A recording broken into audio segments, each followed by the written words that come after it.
Tu regardes TikTok et tu vois un mec de ton âge qui réussit mieux que toi. Il a tout ce que tu veux.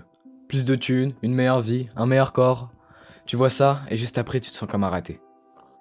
Quand un proche vient te voir et te parle de ses réussites, intérieurement, au lieu de te sentir heureux pour lui, t'es toujours envieux. T'es constamment en train de te comparer et ça te détruit. C'est normal de se comparer. C'est même utile sur certains points, mais t'en fais sûrement trop. Tu vois, juste te comparer à quelques petites choses peut sûrement te remettre en question. Ce qui veut te pousser à essayer ces choses autrement carrément. Encore mieux, ça peut même t'aider à trouver ce qui cloche dans ce que tu fais. Mais si t'en arrives à ce point où t'es envieux envers ceux qui réussissent mieux, c'est qu'il y a quelque chose qui cloche. T'es peut-être en train de te dire « Ouais, mais du coup, si je me compare à quelqu'un qui est pas envieux, ça peut marcher, non ?» Sincèrement, je le pense pas. Si tu te compares à quelqu'un, c'est possiblement parce que t'es jaloux, n'est-ce pas? Mais si tu utilises bien la comparaison, mon Dieu, crois-moi, ça peut t'aider. Il y a quelques années, je traînais souvent sur TikTok, et je me comparais sans arrêt. Il y avait ce truc de Lux Maxine qui me rendait mal quand je voyais ces mecs qui avaient des traits du visage que j'avais pas. Mais maintenant, je me compare plus vraiment. Les seules fois où je me compare, c'est bien pour m'améliorer. J'observe, j'apprends et j'exécute. Et de mieux en mieux tu fais, de moins en moins tu te compares. Pourquoi? Parce que tu auras déjà plus confiance en toi puisque tu fais des choses qui vont dans ton sens. Genre, tu commences ce business, tu vas parler à cette fille, tu t'améliores de jour en jour. Juste en te concentrant sur toi-même, tu oublieras le fait que se comparer peut être toxique. Et c'était exactement mon cas. Avant, quand j'étais petit, quand je voyais quelqu'un qui réussissait mieux que moi, là où je pensais que j'étais le meilleur, t'as pas idée comment ça me foutait le seum. Je commence à être envieux de fou. Même maintenant, ça m'arrive des fois d'être un peu jaloux. Ce qui, je pense, est normal. Ton instinct doit sûrement réagir comme ça. Mais là, c'est plus toxique. Là, je félicite la personne et j'observe ce qu'elle fait de mieux. C'est exactement comme ça qu'on apprend. Tu regardes les autres, t'exécutes ce qui marche, et tu jettes ce qui marche pas. Aussi simple, pas vrai? Mais bon. Pour la plupart d'entre vous, passer à l'action, c'est le plus dur. Maintenant, tu te demandes sûrement pourquoi ça te détruit. Eh bien, tant que t'as pas compris que ce que les autres possèdent le mérite, t'avanceras pas. Tu vois, quand tu scrolles sur Insta, tu vois ce mec, il a la femme que tu veux, il voyage là où tu veux aller, il marche 10 fois mieux que toi dans ton domaine. Le seul truc que tu observes, c'est toi-même. Tu te dis pourquoi j'ai pas ça? Pourquoi je suis pas comme ça? Pourquoi pas moi? Mais en fait, tu vois pas le boulot qu'il a mis pour atteindre tout ça. Pour sa femme, il a dû mettre longtemps avant de la trouver. Il a dû passer par plein d'autres femmes avant elle. Mais il a continué et il a fini par la trouver.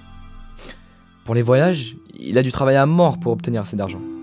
Et pour ses compétences, dans son travail évidemment, il a été patient. Ce que je pense tu n'es pas. Puisque tu penses automatiquement que les choses se font par elles-mêmes, tu te trompes. Tout ce que tu possèdes a du mérite. À quelque chose près, je pense.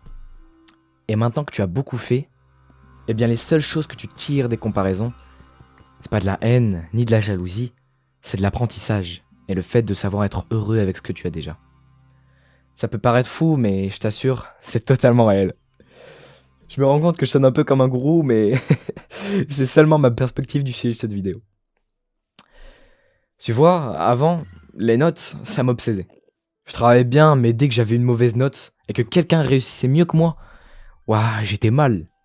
Genre tellement je tenais à ma moyenne en 6ème, j'avais chialé à cause d'un contrôle que je ne savais même pas qu'il fallait réviser. Maintenant, je te jure, j'apprends de mes erreurs pour faire mieux la prochaine fois. C'est tellement mieux, je te promets. Je te donne un exemple concret. Cette année scolaire, j'ai fait que monter en moyenne. À chaque trimestre, ma moyenne allait augmenter. Au premier, j'ai eu 16,50. Au deuxième, 17,40. Et maintenant, je vais bientôt avoir 18 au troisième. Et j'ai arrêté de me foutre la pression pour tout et n'importe quoi. Et je pense que c'est ça qui rend les choses 100 fois plus simples. Et comme je te l'ai dit, avant, dès que quelqu'un me disait sa note et qu'il avait mieux que moi, ça me rendait fou. Mais fou pour rien en fait. Pour clairement rien. Je pense qu'il faut juste laisser aller. Tu vois, tu viens d'avoir une mauvaise note.